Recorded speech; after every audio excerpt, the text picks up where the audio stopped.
For years, the world believed the voice was gone forever. After the 2022 stroke, doctors quietly warned that Susan Boyle might never sing again. Her face was partially paralyzed. Words came out slow and broken. The woman who once stunned 11 million viewers with a single song suddenly struggled to speak a full sentence. Most careers end quietly after something like that. But Susan Boyle has never followed the normal script. And now, with talk of her returning for a major 2026 Britain's Got Talent celebration, the question everyone is asking is simple. How did she fight her way back? To understand that fight, you have to go back to the beginning. Long before fame, before millions of records sold, there was a small house in Blackburn, West Lothian, where Susan Magdalene Boyle was born on April 1st, 1961. Where she was the youngest of 9 children, raised in a crowded home where faith and music filled the air. Her father Patrick worked as a coal miner but loved to sing in local pubs. Her mother Bridget encouraged Susan's voice from an early age.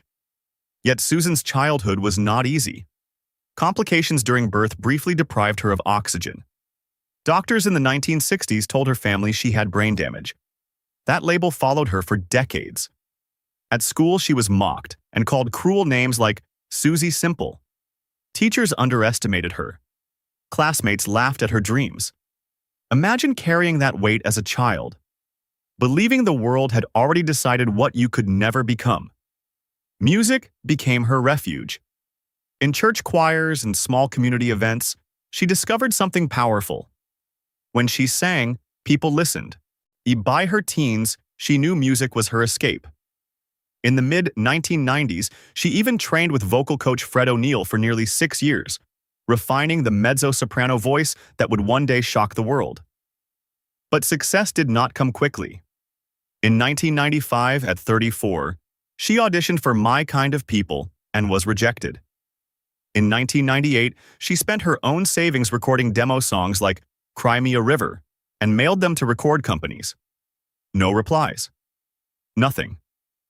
By 2000, at 39, the dream seemed finished.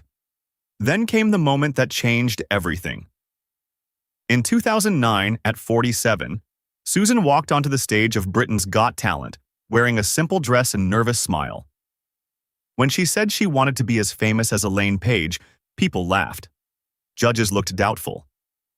But the moment she began singing, I Dreamed a Dream, the room transformed. Within seconds, the audience rose to their feet. That performance would eventually be watched by hundreds of millions online. Her debut album, I Dreamed a Dream, released in 2009, sold around 10 million copies worldwide. Within just a few years, she released multiple chart-topping albums and sold roughly 25 million records. The woman once mocked in school had become a global voice of hope. But fame brought pressure. Years of touring and attention were exhausting.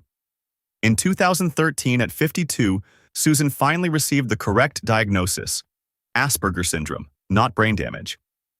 For the first time, her lifelong struggles made sense. Then came the greatest test. In April 2022, a stroke nearly stole her voice completely.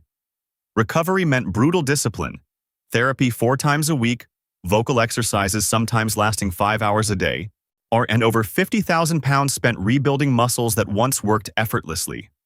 Slowly, painfully, the voice returned. On June 3, 2023, she stepped back onto the Britain's Got Talent stage and sang again. The crowd stood in tears. Because Susan Boyle's story was never just about talent. It was about something stronger. The quiet power of refusing to believe the limits others place on you.